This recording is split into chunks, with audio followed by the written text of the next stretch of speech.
मन पवित्र होता है, हृदय पवित्र होता है और फिर जब पवित्र हृदय से कुछ शब्द निकलते हैं तो मुझे भी उसका बेनिफिट मिलेगा और आपको भी उसका बेनिफिट मिलेगा। हरे कृष्ण। हरे कृष्ण। जी हरे कृष्ण। तो सब लोग साउंड को म्यूट कीजिए और आंखें बंद करके सुनिए। हरे कृष्णा हरे कृष्णा कृष्णा कृष्णा हरे हरे हरे राम हरे राम राम राम हरे हरे हरे कृष्णा हरे कृष्णा कृष्णा कृष्णा हरे हरे राम हरे राम राम राम हरे हरे हरे कृष्णा हरे कृष्णा कृष्णा कृष्णा हरे हरे हरे राम हरे राम राम राम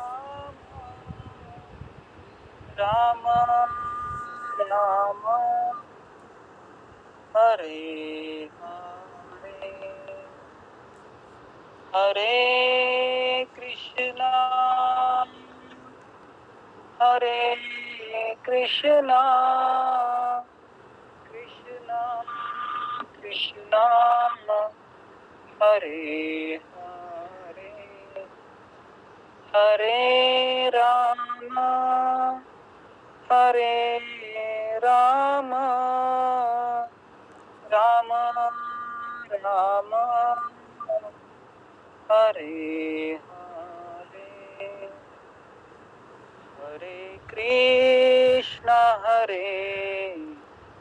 कृष्णा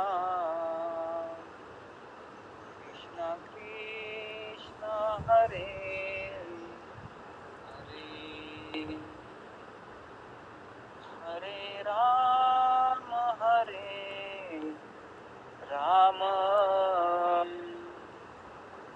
राम राम हरे हरे हरे कृष्णा कृष्णा कृष्णा कृष्णा हरे हरे हरे राम राम राम राम हरे हरे हरे कृष्णा हरे कृष्णा कृष्णा कृष्णा हरे हरे हरे राम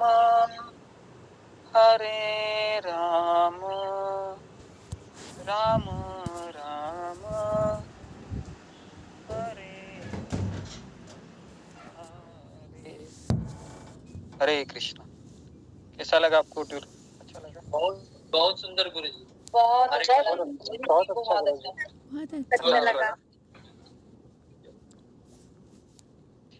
अच्छा लगा आपको तो बहुत अच्छा है।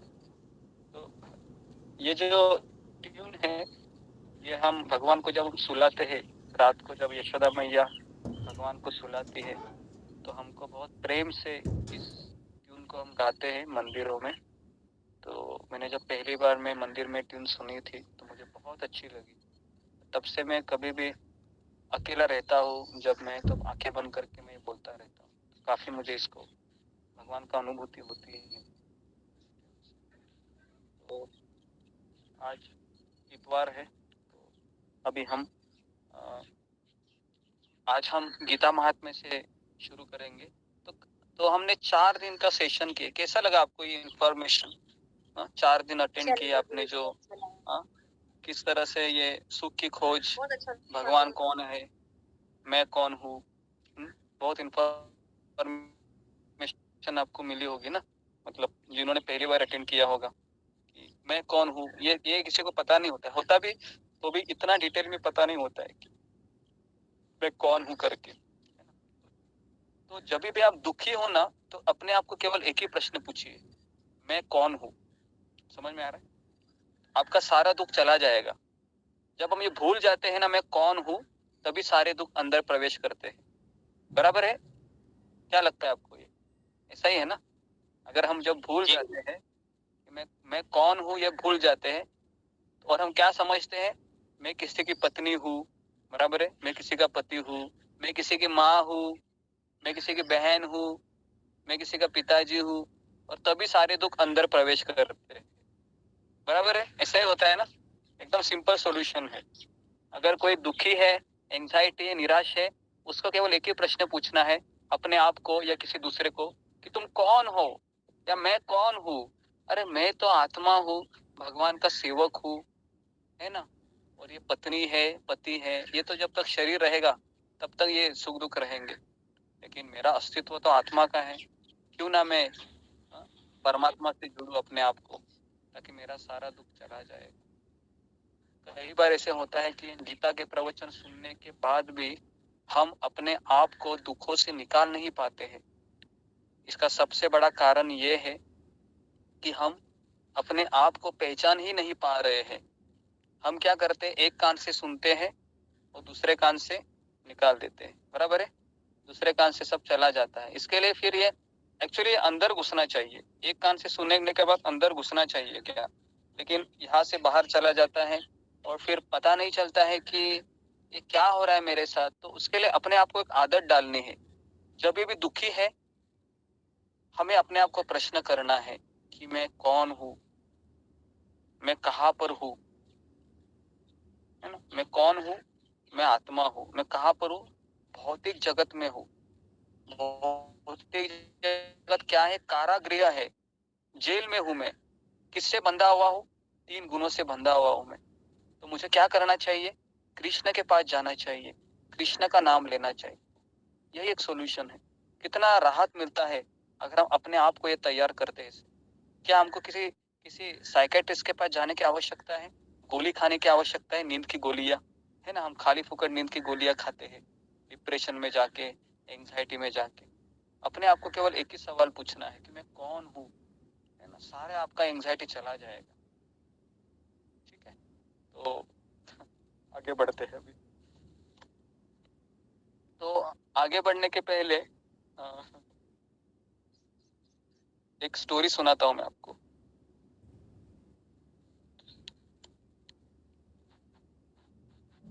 तो श्री संप्रदाय की स्टोरी है। ठीक है, मैं कौन हूँ, ये स्टोरी का। उसके बाद हम गीता महात्म्य के ऊपर चर्चा करते हैं। तो इस स्टोरी को ध्यान से सुनिए आप, बहुत अच्छी तरह से सुनिए। ये सुने। एक बार दक्षिण भारत में कावेरी नदी है, और कावेरी नदी के तट पर एक तीर्थस्थली है जिसका नाम है श्रीरंगम क्षेत्र, जहाँ पर रंगनाथ जी रहते। तो आप में से कितने लोग रंगनाथ जी का मंदिर देखे हैं श्रीरंगम में? कोई गए हैं रंगनाथ जी के मंदिर में? नहीं गए हैं? नहीं प्रभु जी, नहीं गए। हाँ, नहीं गए हैं, ठीक है, कोई बात नहीं। तो अभी आपको ये रंगनाथ जी का मैं इतिहास बताता हूँ। ये रंगनाथ जी का विग्रह है ना, ये प्रभु रामचंद्र है, ये इनकी पूजा करते थे। त्रेता युग की बात है ये। उसके बाद इन्होंने इस विग्रह को विभीषण को दिया। पता है, विभीषण जो लंका के राजा बने, तो फिर ये इनकी पूजा करने लगे। और ये जो मूर्ति है ये इतनी बड़ी मूर्ति है कि कम से कम काफी बहुत बड़ी है मूर्ति, और भगवान ऐसे लेटे हुए हैं। भगवान का एक हाथ वो ऐसे है, ऐसे ऐसे करके ऐसे लेटे हुए हैं। ऐसा विग्रह है वो, सुंदर विग्रह है। साउथ में है क्या? हाँ, साउथ में है ये, दक्षिण भारत में है, श्रीरंग क्षेत्र में। तो हाँ मैं गई हूँ, मैंने देखा। केरल में है तो ये, हाँ हाँ हाँ बराबर। तो ये इस तरह से ये विग्रह है। तो वहां पर ये हजारों वर्ष प्राचीन था, और 12वें सदी में रामानुजाचार्य रंग क्षेत्र में निवास करते थे। और रामानुजाचार्य के बाद पराशर ने उनकी परंपरा को आगे बढ़ाया। तो पराशर आचार्य 5 साल के थे तभी रंग क्षेत्र में एक दिग्विजय पंडित आया, और वह वाद विवाद करने में बहुत अग्रसर था। लेकिन उसका अहंकार हो गया था बहुत। इसके लिए उसने रंगनाथ के पुजारियों को कुछ सम्मान नहीं दिया, और वह किसी को भी कहता था कि मैं कोई भी प्रश्न का उत्तर दे सकता हूँ, और बहुत अभिमान से वो दूसरों को ये कहता था। तो इस 5 साल के बालक ने, जो पराशर आचार्य थे ना, वो इस दिग्विजय पंडित के पास गए और कहे कि मैं आपको एक प्रश्न पूछना चाहता हूँ। तो पंडित ने उपहास से पराशर मुनि को कहा कि बेटे, तेरा उम्र कितना है? तुम 5 साल के बालक हो, अभी तक तुमने माँ का दूध ही पी रहा है। चलो यहाँ से निकल जाओ करके ऐसा बोला। तो वो पराशर मुनि जो 5 साल के बालक थे, उन्होंने कहा, महाराज आप तो आत्म साक्षात्कारी है, आपको तो पता है कि हम शरीर नहीं, हम तो आत्माएं हैं। तो इसके लिए आध्यात्मिक जीवन में उम्र का कुछ महत्व नहीं होता है, ऐसा मुझे लगता है। तो मैं कोई भी प्रश्न आपको कर सकता हूँ। तो उसके बाद उस पंडित ने पालकी से नीचे उतरा गुस्से से और कहा कि ठीक है, पूछो क्या पूछना है तुमको। तो पराशर मुनि ने क्या किया, नीचे झुक के अपने दाहिने हाथ में एक मिट्टी लिया, ऐसे ऐसे मिट्टी लिया, और उस मिट्टी में उसके हाथ में मिट्टी नहीं, रेती थी, रेती। तो उस रेती को उसने क्या किया, ऐसे छिपाया हाथ में और कहा, बताओ मुझे कि मेरे हाथ में कितने मिट्टी के दाने हैं या मिट्टी के कण हैं, क्या आप मुझे बता सकते हो? तो दिग्विजय पंडित को ऐसा किसी ने प्रश्न पूछा नहीं था, है ना। तो पराशर बोला कि महाराज मुझे क्षमा कीजिए, लेकिन मैं देख रहा हूँ कि आप अहंकारी हो गए हैं, और आप अंधे हो गए हैं। इसके लिए आपको दूसरों के सद्गुण दिखाई नहीं देते हैं। तो जो पेड़ पे ज्यादा फल रहते हैं ना, वो हमेशा झुका हुआ रहता है। क्यों झुका हुआ रहता है? क्योंकि उसमें बहुत अच्छे फल रहते हैं। तो जिस मनुष्य में अच्छे गुण होते हैं ना, वह दूसरों को आदर देता है, दूसरों के सामने झुकता है। लेकिन आप तो किसी का आदर नहीं करते हैं। तो इस तरीके से 5 साल के बालक के इसे सीधे साधे, है ना, उत्तर से उस दिग्विजय पंडित के अंतःकरण को स्पर्श हुआ उसके शब्द, और वह उसने पराशर मुनि का शिष्य बन गया। वो, है ना, दिग्विजय पंडित 5 साल का बालक का शिष्य बन गया। और बाद में बहुत साल के बाद पराशर ये आचार्य हो गए, और उनके शिष्य ने कहा आचार्य को कि मैं जानना चाहता हूं कि मैं कौन हूं, क्या आप मुझे बता सकते हैं कि मैं कौन हूं, और मुझे वैष्णव बनने के लिए कौन से गुण विकसित करने पड़ेंगे? ऐसा ये प्रश्न पूछता है। क्या पराशर मुनि को एक शिष्य। तो पराशर नम्रता से बोलते हैं कि केवल आत्म साक्षात्कारी पुरुष ही तुमको इसका उत्तर दे सकता है।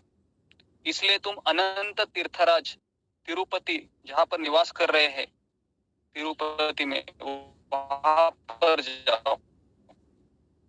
उनका आशा दूर था, पता है आपको? 400 किलोमीटर दूर था। कितना? 400 किलोमीटर। और तभी 1200 सदी में 1300 सदी में कुछ ऐसे गाड़ियां नहीं चलती थी, पैदल जाना पड़ता था। तो ये जो शिष्य है वो पैर से चलते चलते चलते चलते अनंत आचार्य का मुलाकात होगी, इससे वो तिरुपति में गया। बीच में नदी, पेड़ पौधे, बड़े बड़े दरिया उसने क्रॉस किए और बाद में अनंत आचार्य के आश्रम में पहुंच गया। पहुंचने के बाद अनंत आचार्य ने उसका स्वागत किया और उसको प्रेम से भोजन खिलाया और रहने के लिए छोटी सी कुटी भी दी। अभी अगले दिन शिष्य अनंत आचार्य के पास जाकर कहा कि पराशर आचार्य मेरे गुरु है और मैंने उनको एक प्रश्न पूछा था, लेकिन उस प्रश्न के उत्तर के लिए उन्होंने मुझे आपके पास भेजा है। तो मेरा ये प्रश्न है कि मैं कौन हूँ, ये मुझे अगर जानना है तो मेरे में कौन से गुण विकसित करने होंगे। अभी अनंत आचार्य ने कहा कि मैं थोड़ा सोचता हूँ और फिर मैं तुमको बताता हूँ। तो इस तरह से अनंत आचार्य ने 6 महीने कोई उत्तर नहीं दिया। कितने? 6 महीने। आप सोच सकते हो क्या? 6 महीने कोई उत्तर नहीं दिया।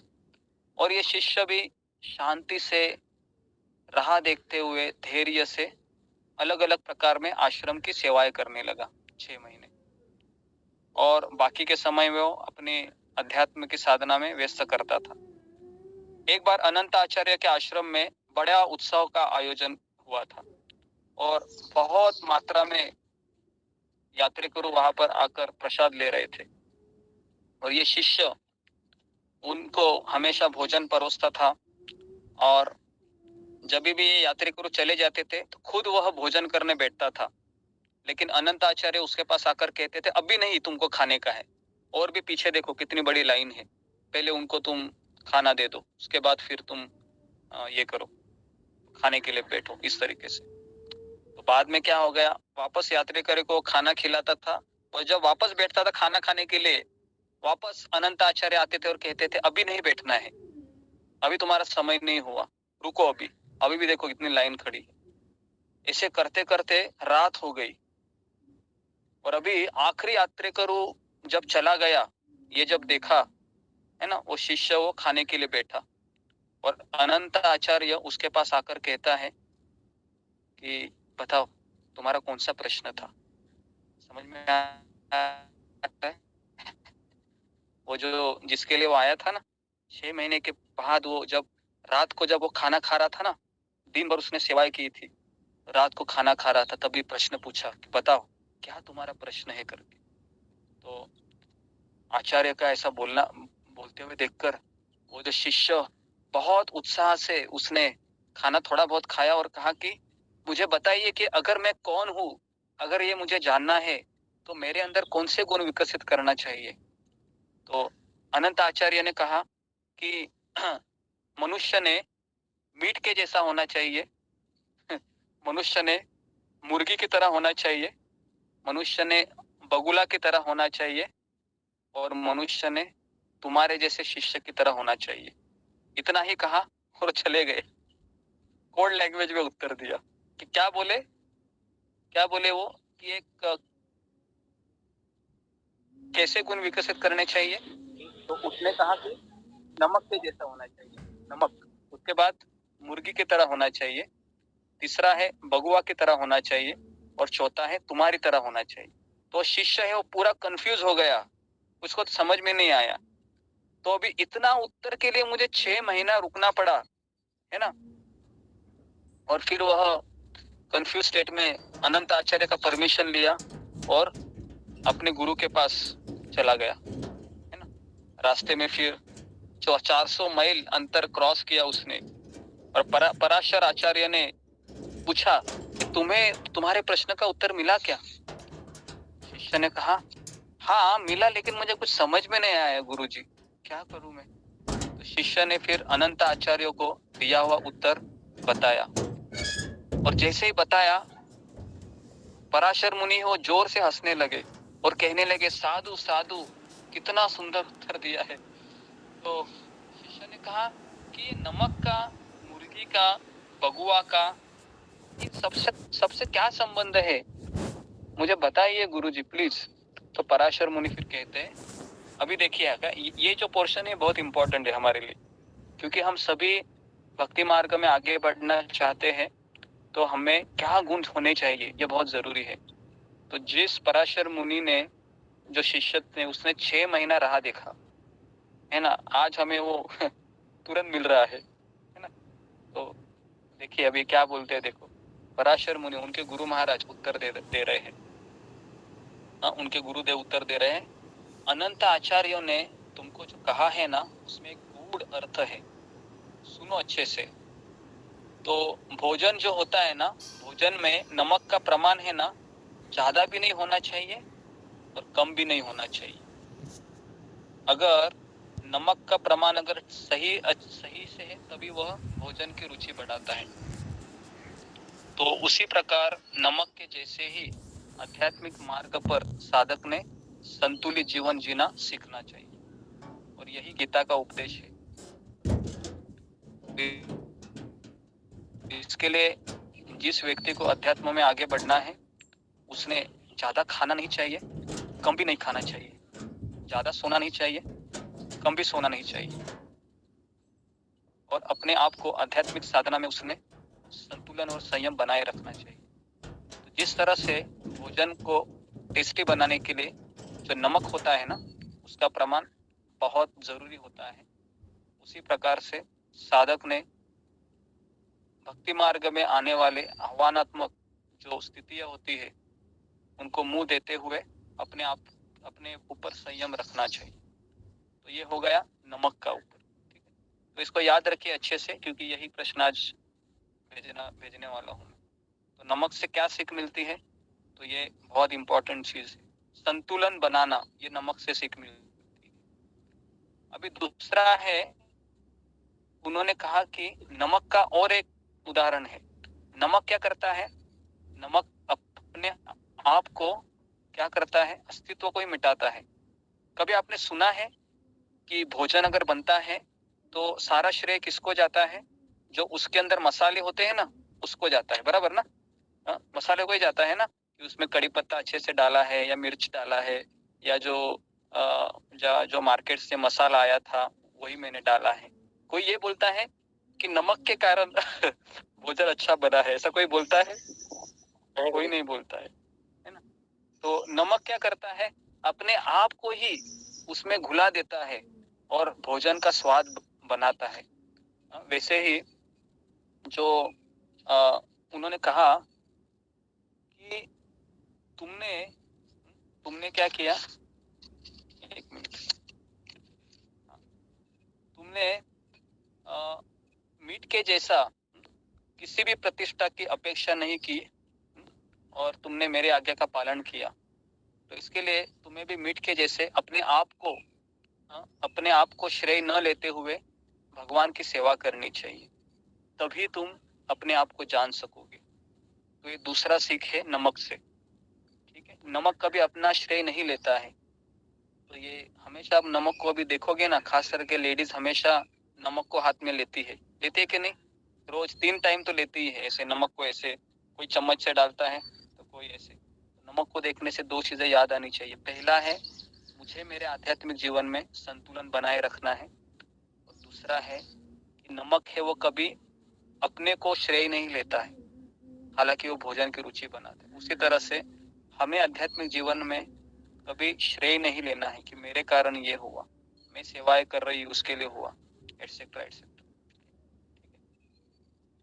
हाँ, अभी मुर्गी का उदाहरण है, दूसरा है मुर्गी। अभी मुर्गी से क्या सीख सकते हैं, देखिए मुर्गी क्या करती है, कौन बताएगा मुर्गी क्या करती है? आपने देखा होगा तो। मुर्गी क्या करती है? अंडा देती है।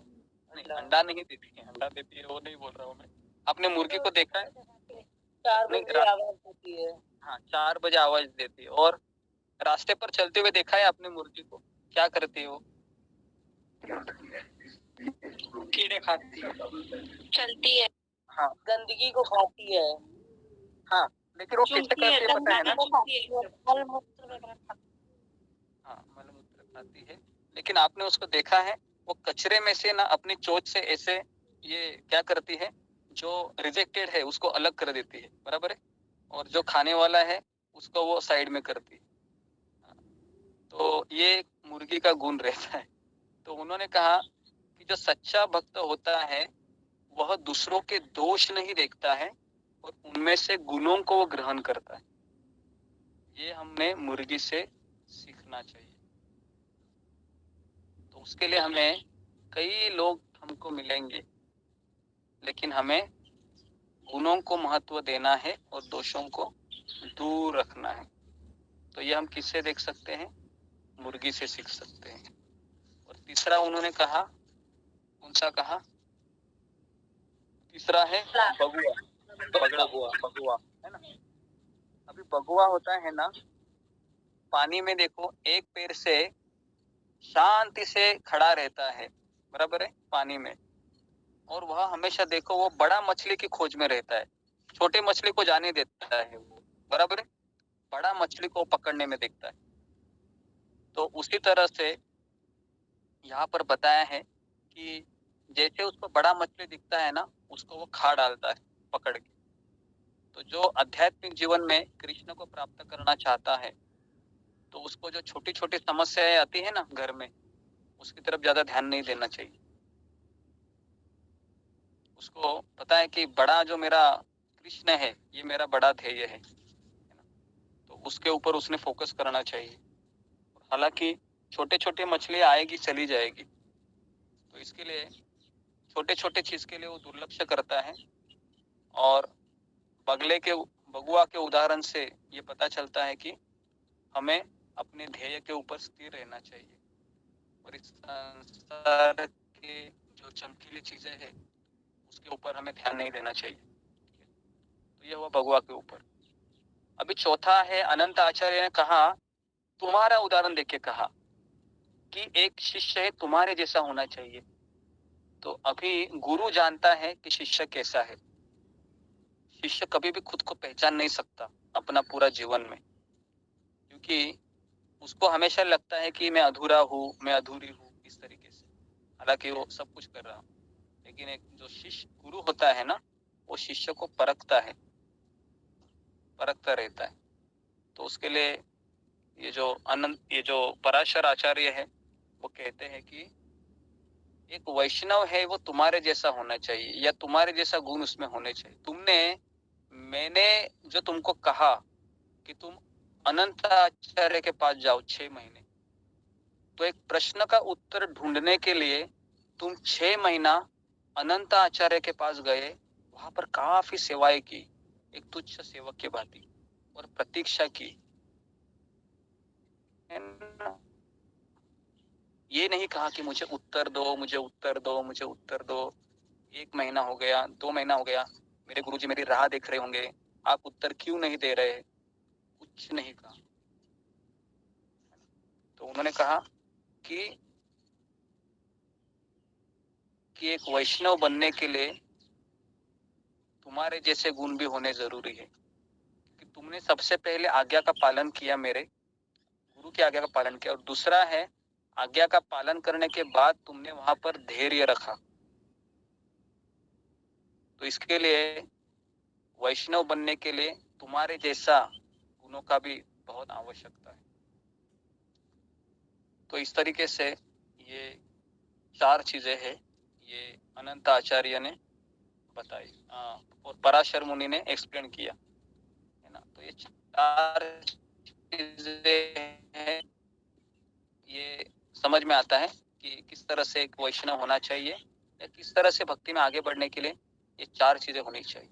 तो अभी आपको मुझे बताना है कि हम नमक से क्या सीख सकते हैं। बताइए, कौन बताएगा? नमक से क्या सीख सकते हैं? बैलेंस बनाना, संतुलन बनाए रखना और सही नहीं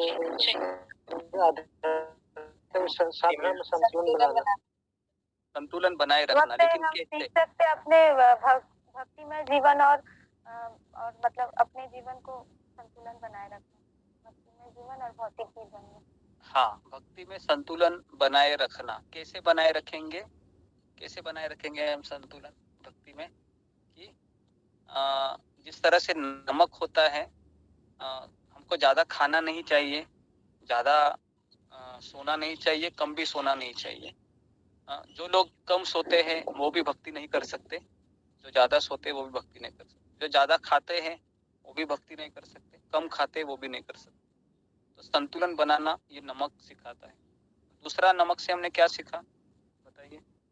दूसरा, जिनमें बोला खुद को श्रेय कभी मत देना, नहीं देना चाहिए। हाँ, नहीं लेना चाहिए, घुल जाना, जैसे नमक घुल जाता है भोजन में वैसे ही हमें अपने को मिला देना चाहिए। Okay okay. तो जिस तरह से नमक है वह भोजन की रुचि बनाने के लिए क्या करता है, अपने आप को ही उसमें अपने आप को ही निछावर कर देता है एक तरीके से, है ना।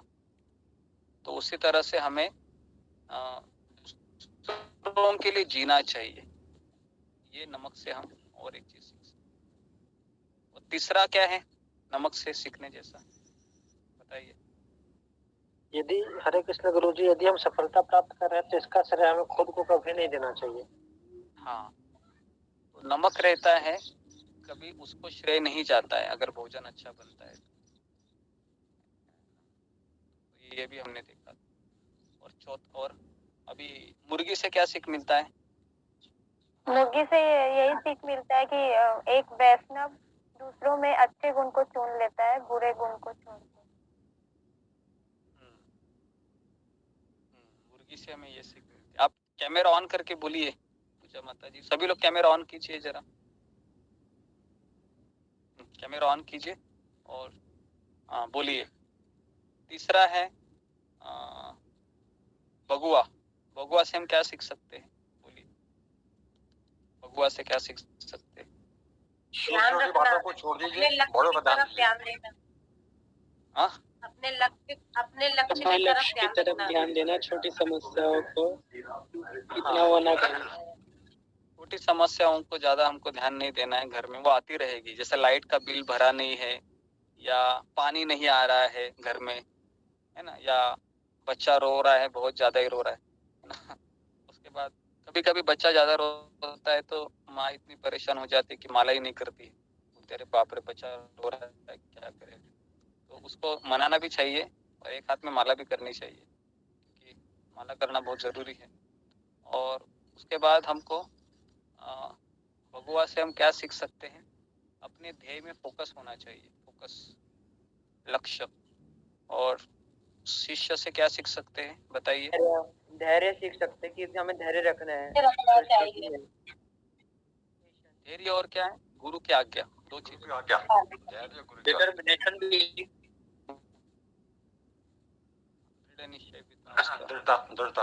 दृढ़ता भी। तो अभी जब भी आपको ये प्रश्न पड़े ना कि मैं भक्ति में आगे क्यों नहीं बढ़ रही हूँ, मैं भक्ति में आगे क्यों नहीं बढ़ रहा हूँ, तो ये इंसिडेंस है, याद रखना, पराशर आचार्य। तो कैसा लगा ये स्टोरी आपको? अच्छा लगा? बहुत अच्छा लगा। अच्छा लगा, इंस्पिरेशन देता है।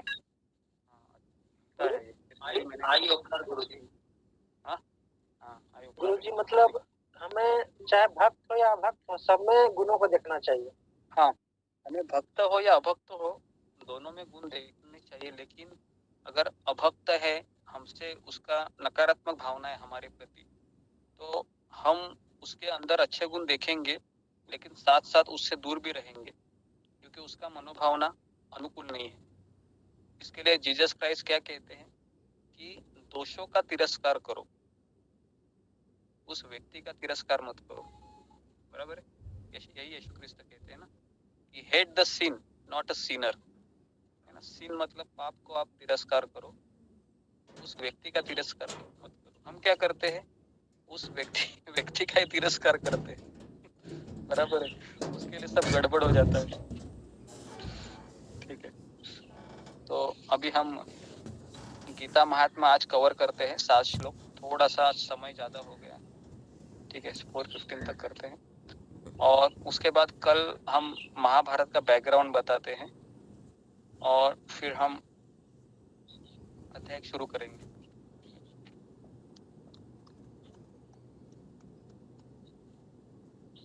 तो ये गीता महात्म्य है, किसी को पता है किसने लिखा है गीता महात्म्य? गीता महात्म्य किसने लिखा है?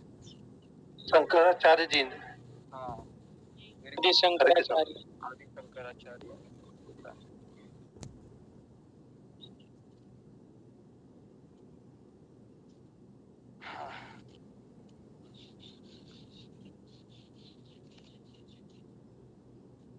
तो ये गीता महात्म्य है ना, ये गीता अध्ययन के लाभ क्या मिलते हैं मेरे जीवन में, ये बता रहा है। तो पहला श्लोक है, गीता शास्त्रम इदम पुण्यम यह पठेत प्रयत पुमान। क्या बताया है? गीता शास्त्रम इदम पुण्यम यह पठेत प्रयत पुमान। तो व्यक्ति गीता शास्त्र को पठेत मतलब अध्ययन करता है, प्रयत पुमान रोज निरंतर, उसका क्या होता है? भय शोकादि वर्जित, उसके भय से मुक्ति होती है, शोक से मुक्त होता है और चिंता से मुक्त होता है। तो आप में से कितने लोगों को भय, दुख और चिंता से मुक्त होना है? बताइए, होना है? हम सभी को गुरुजी, मुझे भी। सबको होना है? सबों को। प्रभु जी थोड़े थोड़े हो भी चुके हैं। हो चुके हैं। भय, शोक, दुख से मुक्त होना है तो भगवान कहते हैं कि गीता हमको पढ़नी चाहिए रोज। ठीक है, ये हो गया गीता महात्म्य पे। इस संसार में दुख इतने हैं कि पूछिए मत, बहुत दुख है। क्यों दुख है, कौन बताएगा? दुख का मूल कारण क्या है? चलो अभी मैं आपका जनरल नॉलेज देखता हूँ, दुख का मूल कारण क्या है? हमारी इच्छाएं, हमारी अनंत अपेक्षाएं। हम लोग भूल गए हैं कि हम लोग आत्मा नहीं शरीर है। भगवान से विमुक्त। हाँ, ये इसका उत्तर है कि हम भगवान को भूल गए हैं, तो यही हमारा दुख का कारण है। जब हम भगवान को भूल जाते हैं तो सारा चीज आता है, फिर अपेक्षाएं भी आती है, मैं शरीर भी हूँ ऐसा हमको लगने लगता है। तो उसके लिए हमारा मेन दुख का कारण यही है कि मैं भगवान को भूल गई हूँ या मैं भगवान को भूल गया हूँ। इसके लिए सत्संग क्या करता है? आपको याद दिलाता है। सत्संग हमको याद दिलाता है कि आप आइए आइए आइए आइए। इस तरीके से। तो चिंता और चिता में एक बिंदु का फर्क है, बराबर है? चिंता और चिता में एक बिंदु का फर्क है। चिता ये मुर्दों को जलाती है, चिता जिसको स्मशान में जो हम अग्नि को जलाते हैं, चिता कहते हैं उसको। और चिंता है वह किसको जलाती है? जीवित व्यक्ति को, पल पल जलाती अपने आप। कभी कभी ऐसा लगता है कि कितने लोगों को ऐसा लगता है कि ये मन के विचार है, मुझे बहुत परेशान कर रहे हैं, ये चले क्यों नहीं जा रहे मेरे मन से, चले जाओ जल्दी, ऐसा लगता है आपको? कभी कभी कोई विचार आता है? लगता है बहुत लगता है प्रभु जी, लेकिन जाता नहीं है। तो नहीं जाता है तो हम क्या करना चाहिए? अगर ऐसे विचार आते हैं तो नहीं जाना, क्या करना चाहिए? अपना स्वर ऐसा जपा करना चाहिए, भगवान में लगाना चाहिए। और जपा करने से भी नहीं जा रहा है तो क्या करना चाहिए? बाप रे,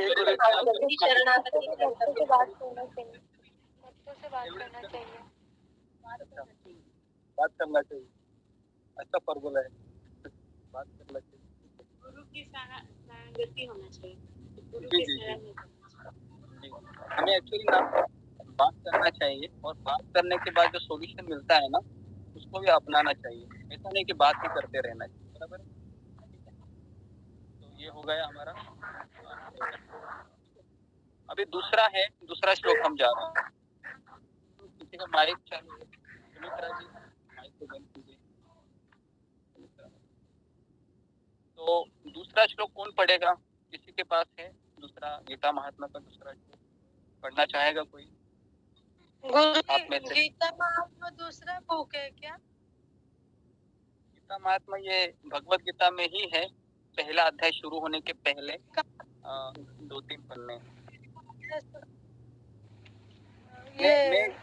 मैं स्क्रीन शेयर करता हूँ, अगर हो सकता है तो आप पढ़िए, कोई अगर पढ़ना है।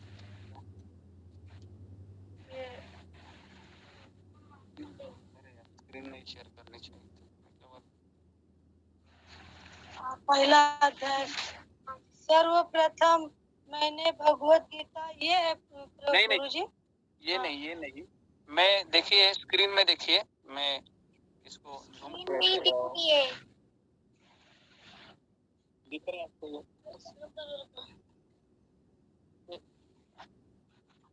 ये देखिए, ये वो श्लोक है। कौन सा पेज नंबर? गुरुजी पेज नंबर पेज नंबर उपोद्घात में है। उपोद्घात मतलब गीता का पहला अध्याय है ना, गीता का पहले अध्याय के पहले आपको ये 2 लाइन है, पहला अध्याय शुरू होने के पहले। सब लोग उसको निकालिए। 2 लाइन है पहला अध्याय शुरू होने से। 2 नंबर श्लोक ना, वो जहाँ पे फोटो है वही ना? हाँ नहीं, फोटो तो पहले। गीता ध्यान श्लोक। हाँ गीता अध्ययन शीलस्य, हाँ बराबर है। कौन पढ़ना चाहेगा? हाँ। जैसा मिल नहीं रहा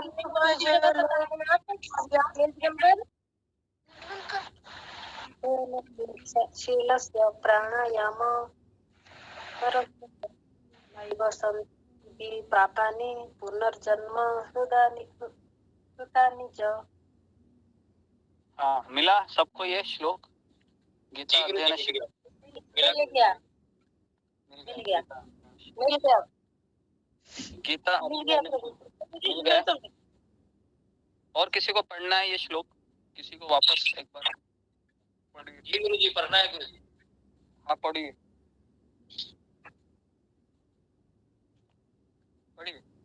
गीता अध्ययनशीलस्य प्राणायाम परस्य च नैव सन्ति पापानि पूर्वजन्म कृतानि च। और किसी को पढ़ना है ये श्लोक? पढ़ना है। गीताध्ययनशीलस्य प्राणायाम परस्य च नैव सन्ति पापानि पूर्वजन्म कृतानि च। Okay, very good. और किसी को पढ़ना है? सभी लोग पढ़िए। मैं चाहता हूँ कि सारे लोग पढ़ें तो भी चलेगा।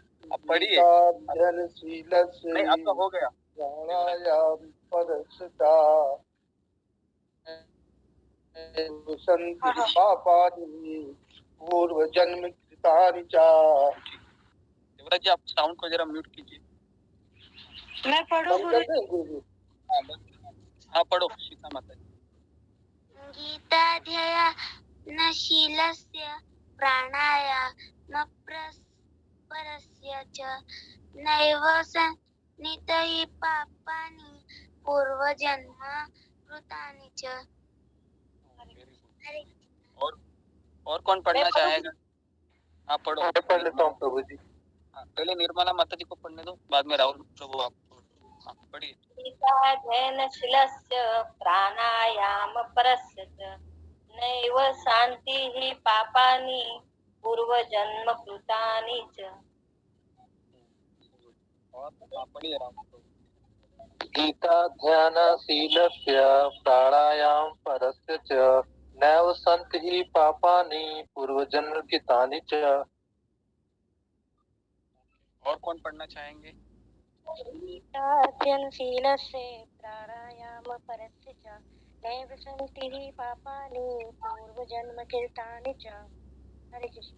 Okay very good. और हाँ पढ़िए। गीताध्ययनशीलस्य प्राणायामपरस्य च नैव सन्ति पापानि पूर्वजन्म कृतानि च। हरे कृष्ण। पढ़ो प्रभु पढ़िए।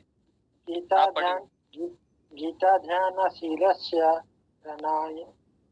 प्राणायामपरस्य च नैव शान्तिः पापानि पूर्वजन्म कृतानि च।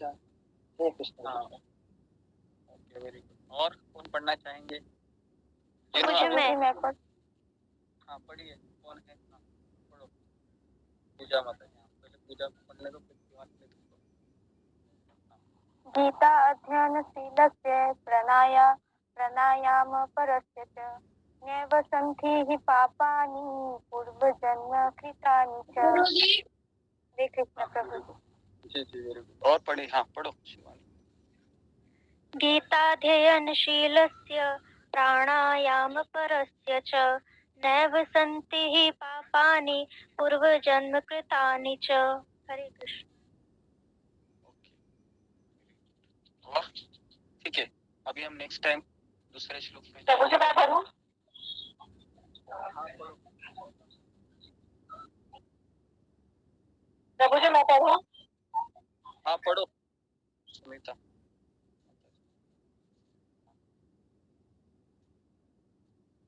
हाँ पढ़िए ना जल्दी, माइक बंद है आपका, माइक बंद है सुनीता। परस्य च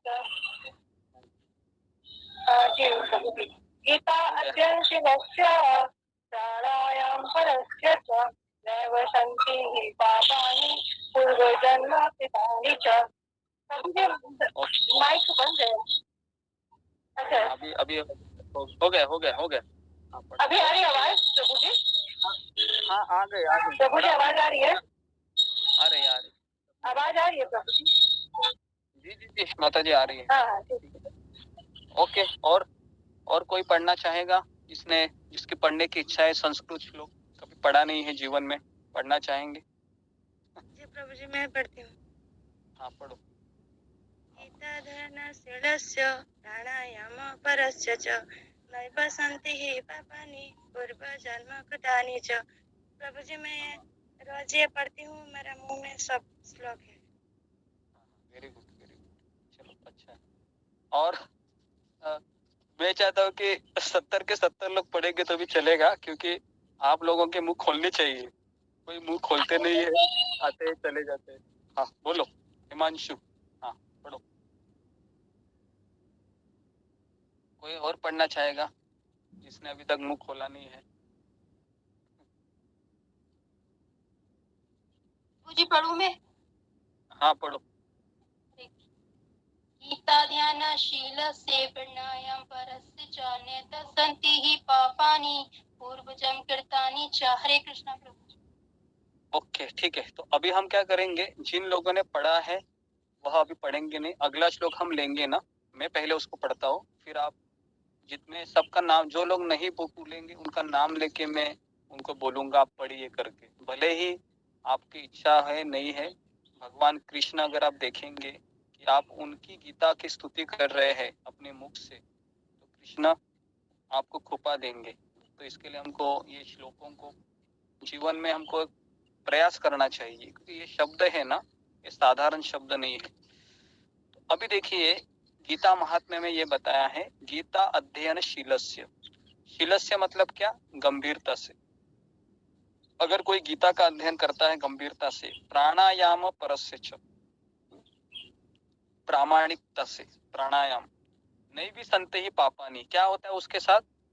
उसको पूर्व जन्म के दुष्कर्म का उसके ऊपर थोड़ा भी परिणाम नहीं होता है। पूर्व जन्म कृतानि च। तो आप सोचिए, अगर आप गीता पढ़ेंगे ना, हम एक श्लोक भी रोज, तो पूर्व जन्म ने हमने जो दुष्कर्म किए हैं उसका हमारे ऊपर कुछ प्रभाव नहीं पड़ेगा। तो हमें इन शब्दों पे भरोसा होना चाहिए, क्योंकि ये शब्द है, ये साधारण व्यक्ति ने नहीं लिखे हैं। आदि शंकराचार्य जो शंकर जी के अवतार है, इन्होंने लिखा हो। ठीक है, तो इसके लिए हमें गीता के सत्र में आना चाहिए। अगर हम हमारे पिछले जन्म के कर्मों से छुटकारा चाहते हैं ना, तो हमें गीता के सत्र में आना चाहिए। ये छोटी चीज नहीं है। जिस तरह से शरीर के लिए खाना जरूरी है, उसी तरीके से आत्मा के लिए ये गीता के श्लोक जरूरी है। अगर हम ये गीता के श्लोक सुनेंगे ही नहीं कानों से, तो ये पूर्व जन्म का जो पाप है वो हमेशा हमारा पीछा करता रहेगा। तो अभी हम दूसरे इसमें जाते हैं, दूसरे श्लोक में। दूसरा श्लोक है, तो मैं पहले पढ़ता हूँ, उसके बाद आप पढ़िए। हो सके तो थोड़ा सा ताल सुर से गाने का प्रयास कीजिए। मलिने मोचनम पुंसा जलस्नानम दिने दिने सकृद गीता अमृत स्नानम संसार मलनाशनम। ये जो श्लोक है जो अभी हमने गाया, तो अभी मैं चाहता हूँ कि जिन्होंने अभी तक मुंह नहीं खोला है वो इन श्लोकों को बोलिए। तो जिन्होंने अभी तक पढ़ा है वो थोड़ा सा दूसरे को भी अवसर दीजिए। हम चाहते हैं कि जितने लोग सत्र में आते हैं सभी लोग हैं वो पार्टिसिपेट करें, क्योंकि उससे आपको ही आनंद आएगा, आपको ही अच्छा लगेगा सत्र में आना। नहीं तो आप केवल सुन के चले जाएंगे ना, तो बाद में आप बोलेंगे कि क्योंकि हमको खुद अगर हम पार्टिसिपेट करेंगे तो हमें भी अच्छा लगता है सत्र में। हाँ, तो बोलिए। कोई बात नहीं। हाँ, हिंदी में भी पढ़िए, संस्कृत में भी पढ़ो, प्रयास करो पढ़ने का। मलिन मोचन मोचन पुष्प जल स्नान दिने दिने सृष्टा मृत स्नान संसार मल्ल नाशनम। मनुष्य जल में स्नान करके नित्य अपने को स्वच्छ कर सकता है, लेकिन यदि कोई भगवत गीता रूपी पवित्र जल में एक बार भी स्नान करे तो भौतिक जीवन और सागर की मलिनता को सदा सदा के लिए मुक्त हो जाता है। हाँ, वेरी गुड। और कोई पढ़ना चाहेगा? यही। हरे कृष्ण प्रभु। एक बात हाँ जी। एक बात बता दीजिए, आपने कौन सा इसमें इसमें मैं ढूंढ रही, मुझे मिल नहीं रहा है।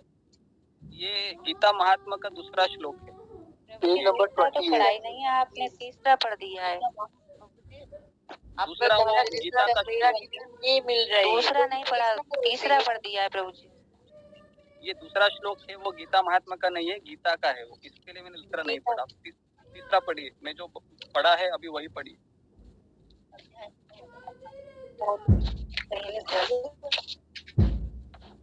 दीदी कौन से अध्याय का है? गुरुजी ये किस अध्याय का नहीं है। मैंने अभी जो श्लोक पढ़ा ना, मलिने मोचनम पुंसा, इसी श्लोक को आपको बोलना है। लिखा है पेज नंबर 28। Page number 28। मलिने मोचनम। प्रभु जी पढ़े। कैमरा ऑन कीजिए। पढ़ने वाली बुक में चलती है।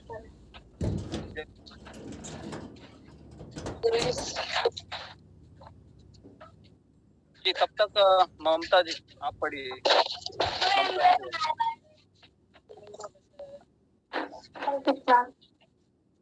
मलिने मोचनम पुंसां जलस्नानं दिने सकृत गीता अमृत स्नानं संसार मलनाशनम।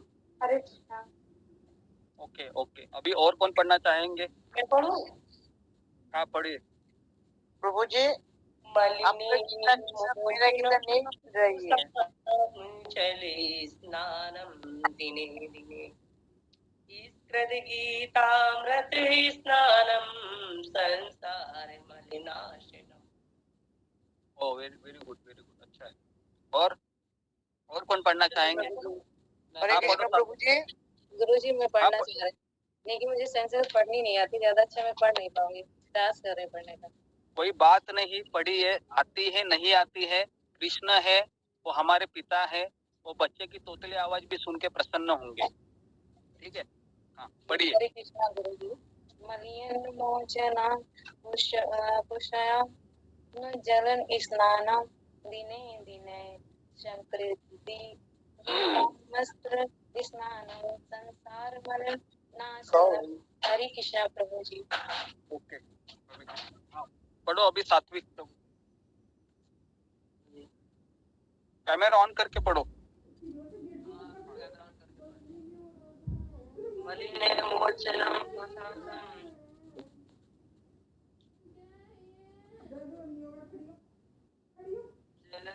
संसार मलिने मोचनम पुंसां स्नानं दिने गीतामृत स्नानं शनिशार मलनाशनम।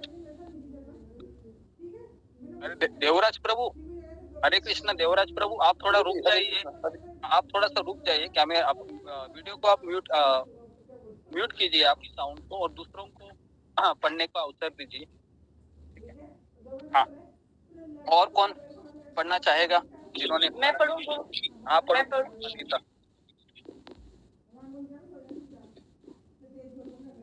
मलिने मोचनम पूषाम जल स्नानम दिने दिने सकृत गीतामृत स्नानम संसार मलनाशनम। ओके, और किसी का बाकी है हरे कृष्ण। पढ़ना? मैं पढ़ देता हूँ प्रभु जी। नहीं राहुल प्रभु, आपने पढ़ा था तो अभी मत पढ़िए। पहला श्लोक पढ़ा था। हाँ पहला ही श्लोक आपने पढ़ा ना एक बार, तो अभी हम जो लोग नहीं अभी तक आवाज मुंह खोले नहीं है उनको हम बोल रहे कि आप आगे आइए और पढ़िए। मैं पढ़ूं? हाँ पढ़ो। मलिने मोचनम पुंसाम जल स्नानम दिने दिने सुकृत गीतामृत स्नानम संसार मलनाशनम। अभी हम आगे जाते हैं, और किसी को पढ़ना है? हाँ अमृता पढ़ो। कुछ मुझे मिल ही नहीं रहा। अभी मिल नहीं रहा है तो फिर शांत बैठो, ठीक है? मैं पढ़ूं? हाँ पढ़िए। हाँ पढ़ो। रघुनंदन पढ़ो। रघुनंदन। मलिने मोचनम पुंसाम जल स्नानम दिने दिने सकृत गीतामृत स्नानम संसार मलनाशनम। हरे कृष्ण। हाँ ओके, वेरी गुड। और किसी को पढ़ना है? नमिता मतलब। हरे कृष्ण प्रभु जी। बहुत लोग आ गए। हाँ हाँ पढ़िए। ना नहीं, आपको गीता के साथ मेरी गीता नहीं मिल रही है। जी जी आएगी, गीता भी आएगी। आपने एड्रेस भेजा है मुझे तो आएगी। बेंगोली हूँ ना। हाँ मैं तो बेंगोली हूँ, जो असम से बोल रही हूँ। अच्छा बंगाली है। हाँ हाँ ठीक है, आपके कोई गीता के साथ मेरा गीता नहीं मिल रही है। नहीं मिल रही है। माता जी श्लोक तो संस्कृत में ही होगा ना माता जी? श्लोक तो संस्कृत में होगा। संस्कृत में है। मैंने वो दिन का पुराना गीता है ना, कुछ नहीं मिल रहा है, थोड़ा थोड़ा सा मिल रही है, बाकी सब नहीं मिल रही है। ठीक है माता जी, कोई बात नहीं। अभी आप प्रभु जी मैं पढ़ूं क्या? हाँ पढ़ो। मलिने मोचनम पुंसा जल स्नानम दिने दिने सकृत गीतामृत स्नानम संसार मलनाशनम। Very good. और कौन पढ़ेगा जिनकी इच्छा है पढ़ने की? हो गया। अभी आपको कैसा लग रहा है? आपको अगर आप खुद होके पढ़ते हैं तो आपको कॉन्फिडेंस आता है कि सब लोगों को अच्छा लगता है ना? हाँ, नहीं तो क्या होगा, अगर आप बोलेंगे नहीं तो आपको ऐसा लगेगा ही नहीं कि मुझे भी कुछ आता है क्या, है ना? तो आपको कॉन्फिडेंस भी देना है ना मुझे, नहीं तो वो कॉन्फिडेंस देने का भी काम मेरा है, मुझे ही करना होगा सब। तो उसके लिए आपको मैं धीरे धीरे बोलता हूँ। सभी लोग बोलिए, सभी लोग बोलने से क्या होता है कि आपको भी अच्छा लगेगा, ओके? और आपको भी खुद को लगेगा कि मैं संस्कृत पढ़ सकती हूँ, है ना? मुझे भी संस्कृत थोड़ा सा आता है, ठीक है? इस तरीके से। तो अभी मैं इसका मीनिंग बताता हूँ आपको। मलिने मोचनम पुंसा, मलिने मतलब जल स्नानम दिने दिने। तो हम शरीर का रोज हम स्नान करते हैं, क्योंकि हमारा जो मल है शरीर में जो लगा हुआ है वो चला जाता है, इसके लिए हम स्नान करते हैं। और जो व्यक्ति सकृत गीता अमृत स्नानम, जो व्यक्ति गीता रूपी अमृत का स्नान करता है। अभी गीता रूपी अमृत का स्नान मतलब ये नहीं कि भगवत गीता को ऊपर से नीचे ऐसे जिस तरह से पानी कैसे लेते हैं वैसे गीता को ऊपर से डालना, ये नहीं है।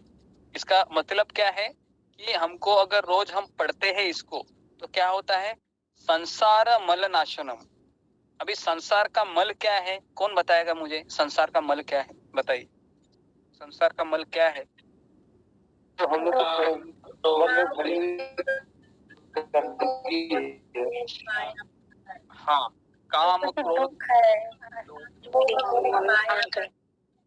काम क्रोध लोभ, ये सबसे 3 नरक के द्वार है।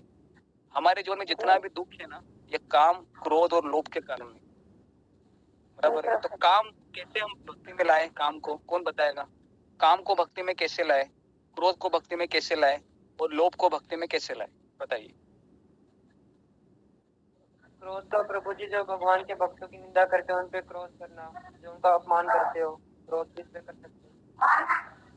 जो भी इच्छा करे वो भगवान के लिए करें, भगवान के लिए ये लेते हैं, भगवान के लिए ये सेवा कर दे, भगवान के लिए सुबह उठना है, भगवान के लिए जल्दी सो जाएंगे तभी सुबह उठेंगे, हमको भगवान भोजन करना है, भगवान जी के लिए भोजन बनाना है, ये सारी तरह हमारी डेली नीड्स है सब भगवान को अर्पित कर दें। हाँ, इच्छा हो गया, काम हो गया, क्रोध हो गया, लोभ कौन बताएगा? लोभ से लोभ को अगर कैसे? बाहर माला 16 से 18 कर लें, भगवान जी को अच्छे से अच्छा खिला दें। हाँ, अभी राहुल जी थोड़ा सा दूसरों को भी चांस दीजिए। हाँ बोलिए। हाँ, कैसे हम लोभ को कैसे भक्ति में लाए, लोभ कैसे मैं और लोभी बनूं भक्ति के लिए, कैसे बताइए। भगवान को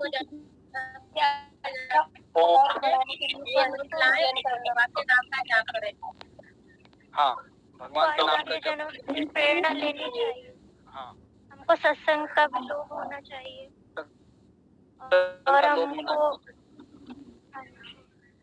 और हमको भगवत वाणी पढ़ने का भी लोभ होना चाहिए, हमको श्रवण का भी लोभ होना चाहिए, हमको दर्शन का भी लोभ होना चाहिए। ओके ओके हर टाइम भगवान के बारे में सोचने का लोभ होना चाहिए, हर समय की कैसे सेवा उनकी कर सकते हैं। हाँ हाँ, बराबर बराबर बराबर। और गुरु जी भगवत धाम जाने का लोग होना चाहिए। जी जी जी, ओके। तो मुझे ऐसा लगता है कि शेयर करें, दान करें, दें। पकवान बनाकर चढ़ाना चाहिए, ये भी लोग पता है। जी जी जी जी, ओके, वेरी गुड। तो सबने अच्छा बताया है कि एटलीस्ट हम सबको पता है कि मेरे अंदर मल क्या है, ये पता है। काम, क्रोध, लोभ, मद, मोह, मत्सर, ये मेरे 6 अंदर मल है, बहुत भरा हुआ है। इतना भरा हुआ है कि पूछो मत, कि किसी ने थोड़ा सा भी फूंक मार दिया तुरंत आ जाता। अभी हम तीसरा श्लोक पढ़ेंगे गीता महात्म्य का, ठीक है। सब लोग पेज नंबर, मुझे लगता है सही पेज पे है, तो तीसरा श्लोक में पढ़ रहा हूँ। गीता सुगीता कर्तव्या किमन्ये शास्त्र विस्तरे या स्वयं पद्मनाभस्य मुख पद्माद्विनिसृता। तो ये जो श्लोक है, तो और 2 बार मैं बोलता हूँ ये, ताकि आपको थोड़ा सा कॉन्फिडेंस, क्योंकि हमारे मंदिर में जब भी हम गीता भागवत का पाठ करते हैं ना, तो 3 बार बोलते हैं एक ही श्लोक को। तो मैं वापस एक बार बोलता हूँ, ध्यान से सुनिए।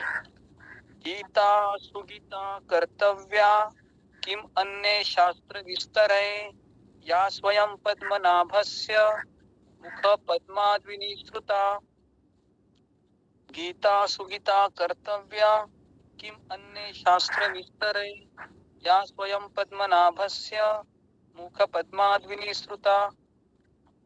कौन बोलना चाहेंगे अभी, जिसने अभी तक? पढ़ रही हूँ गुरु जी, मैं पढ़ूंगी। मैं नहीं पढ़ूंगी। हाँ, अमृता के बाद हाँ पढ़ो, सीमा माता, उसके बाद अमृता को। गीता सुगीता कर्तव्य किमन्य शास्त्र विस्तरे या स्वयं पद्मनाभस्य मधुपद्माद्विनिसृता। हाँ, अभी पढ़िए सीमा माता। गीता सुगीता कर्तव्य किमन्ये शास्त्र विस्तरे या स्वयं पद्मनाभस्य मुख पद्माद्विनिसृता। ओके, और किसी ने पढ़ा नहीं अभी तक? मैं पढ़ूं? हाँ हाँ, पढ़िए। गीता सुगीता कर्तव्य किमन्ये शास्त्र विस्तरे या स्वयं पद्मनाभस्य मुख पद्माद्विनिसृता। ओके, और किसी ने गीता पढ़ी नहीं अभी तक, खाता नहीं खोला, तो मैं नाम लेता हूँ उनका। हाँ हाँ हाँ, पढ़ो उमा। गीता सुगीता कर्तव्य किमन्ये शास्त्र विस्तरे या स्वयं पद्मनाभस्य मुख पद्माद्विनिसृता। हरे कृष्णा। ओके, और किसी ने अभी तक पढ़ा नहीं है? मैं जरा अभी जाके देखता हूँ। गुरुजी मैंने नहीं पढ़ा अभी तक। मैं पढ़ लूं? हाँ, ये कैल, हाँ हाँ, अभी बाहर आ गए सब लोग। हाँ ठीक है, कैलाश प्रभु पढ़ो।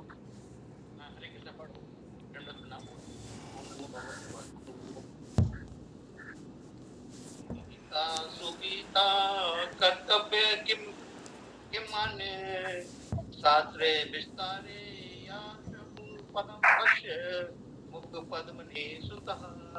हरे कृष्ण प्रभु। रूबी प्रभु माता आज क्या है? पढ़िए। हरे कृष्ण प्रभु। आज एक मेरे साथ दुर्घटना हो गई मेरी। ये मेरे एक वैष्णव थे, शुद्ध वैष्णव थे मतलब, और उनका कल रात को एक्सीडेंट हुआ। मैं भी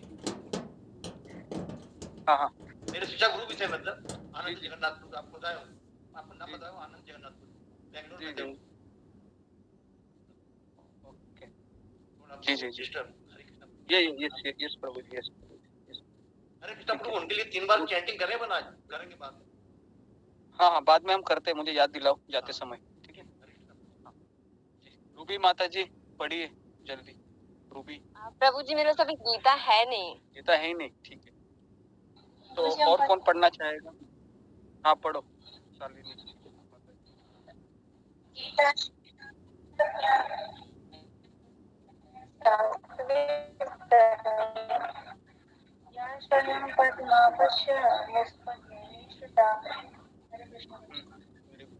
और कौन पढ़ना चाहेंगे जिन्होंने पढ़ा नहीं है? मैं पढ़ूंगी। सुजाता। मैं पढ़ूंगी। हाँ पढ़ो।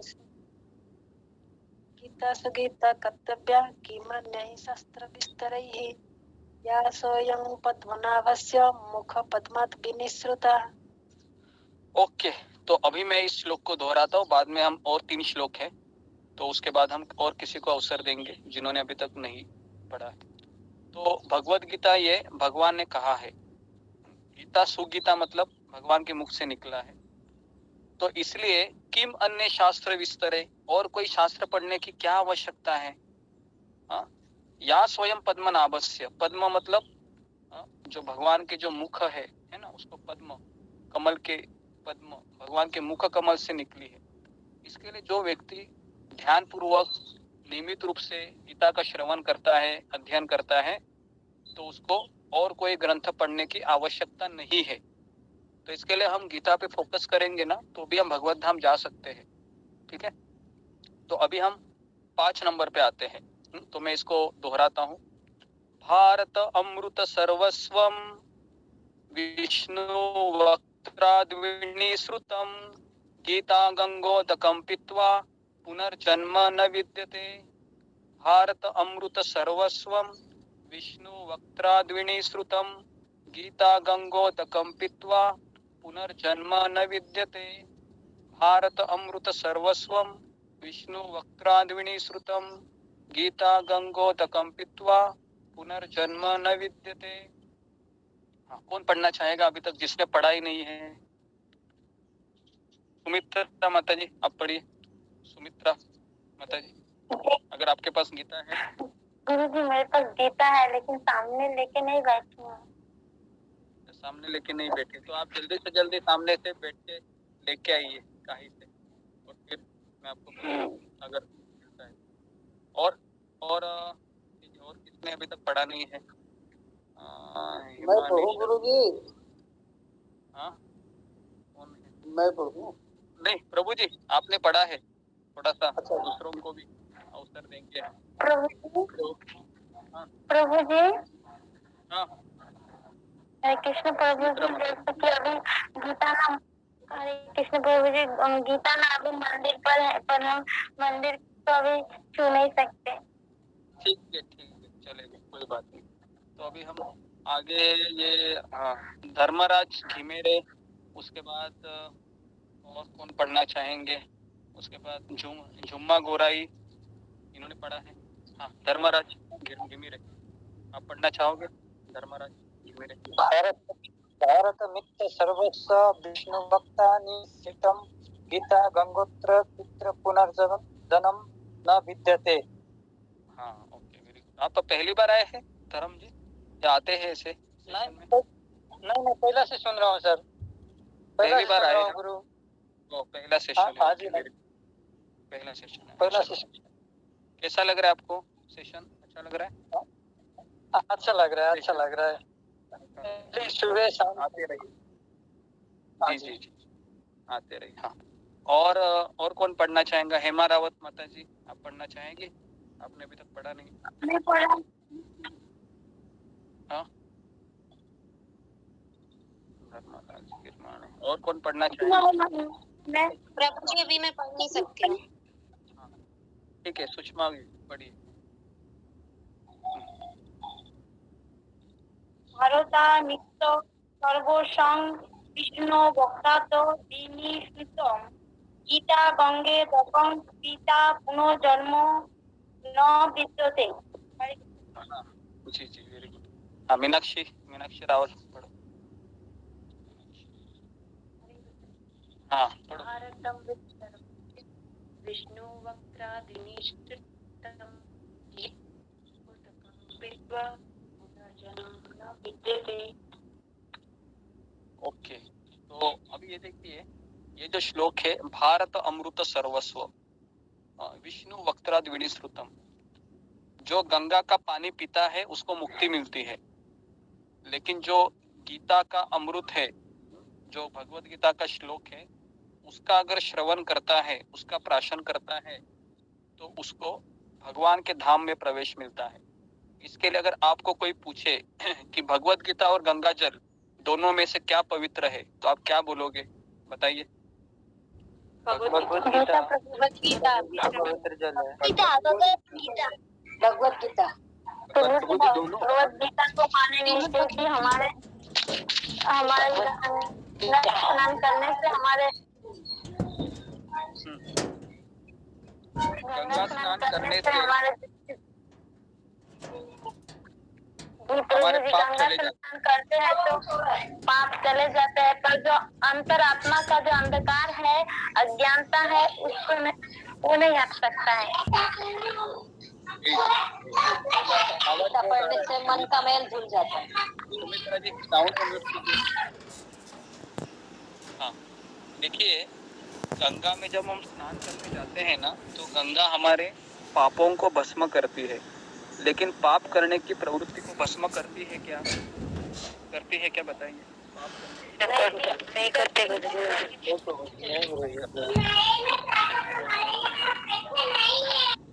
तो इसके लिए ये जो भगवत गीता है वो क्या करती है? पाप करने की प्रवृत्ति को ही बंद करती है। तो उसके लिए हमको भगवत गीता ज्यादा जरूरी है। अभी हमारे 2 ही श्लोक बाकी है, तो मैं श्लोक को दोहराता हूँ। सर्व उपनिषदो गावो दोग्धा गोपाल नंदन पार्थो वत्स सुधीर भोक्ता दुग्धम गीता अमृत महत। सर्व उपनिषदो गावो दुग्धा गोपाल नंदन पार्थो वत्स सुधीर भोक्ता दुग्धम गीता अमृत महत। सर्व उपनिषदो गावो दुग्धा गोपाल नंदन पार्थो वत्स सुधीर भोक्ता दुग्धम गीता अमृत महत। हाँ, कौन पढ़ना चाहेगा जिन्होंने अभी तक पढ़ा नहीं? हाँ, पढ़ो। हाँ, पढ़िए तुमा माता जी। हरे कृष्ण गुरु जी। सर्वोपनिषदो गावो दुग्धा गोपालनंदन पार्थो वत्स सुधीर्भुक्ता दुग्धं पिता मृतं महत। हरे कृष्ण। और कौन पढ़ना चाहेगा?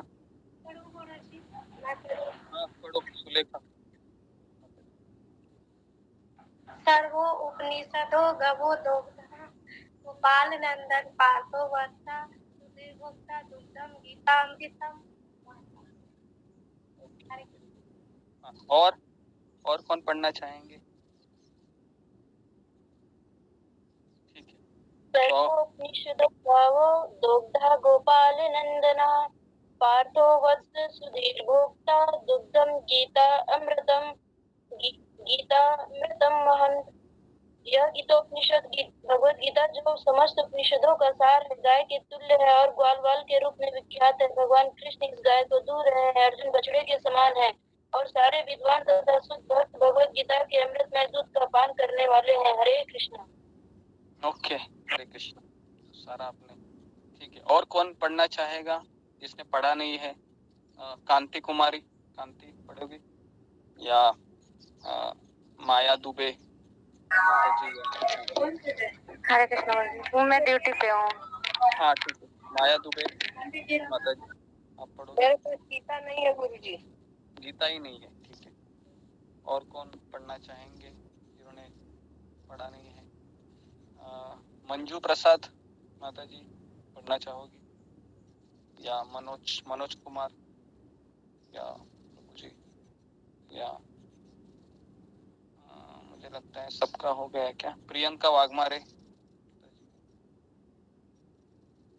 रीताम प्रिया,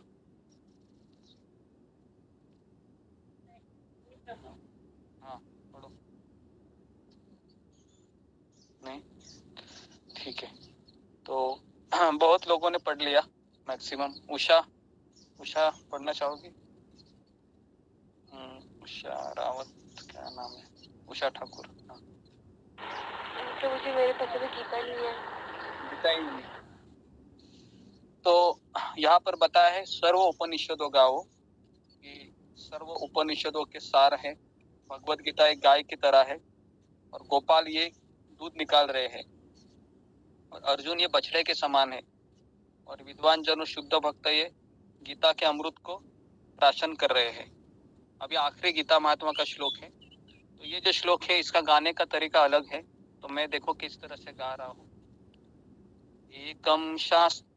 एकम शास्त्रम देवकी पुत्र गीतम, एको देवो देवकी पुत्र एव, एको मंत्रस्तस्य नामानि यानि, कर्माप्यकं तस्य देवस्य सेवा। एकम शास्त्रम देवकी पुत्र गीतम, एको देवो देवकी पुत्र एव, एको मंत्रस्तस्य नामानि यानि, कर्माप्यकं तस्य देवस्य सेवा। एकम शास्त्रम देवकी पुत्र गीतम, एको देवो देवकी पुत्र एव, एको मंत्रस्तस्य नामानि यानि, कर्माप्यकं तस्य देवस्य सेवा।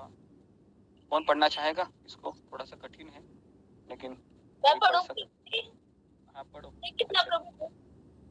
एकम शास्त्रम देवकी पुत्र गीतम, एको देवो देवकी पुत्र एव, एको मंत्रस्य नामानि यानि, कर्म तस्य देवस्य सेवा।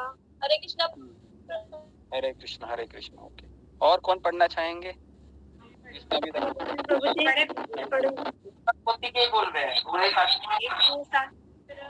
देवकी पुत्र गीतम, एको देवो देवकी पुत्र एव, एको मंत्र अष्टस्य नमामि यानि, कर्मैवाह्यके तस्य देवस्य सेवा। ठीक है।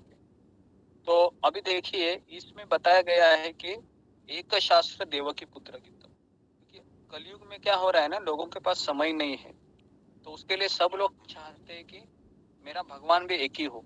तो कौन है वो भगवान?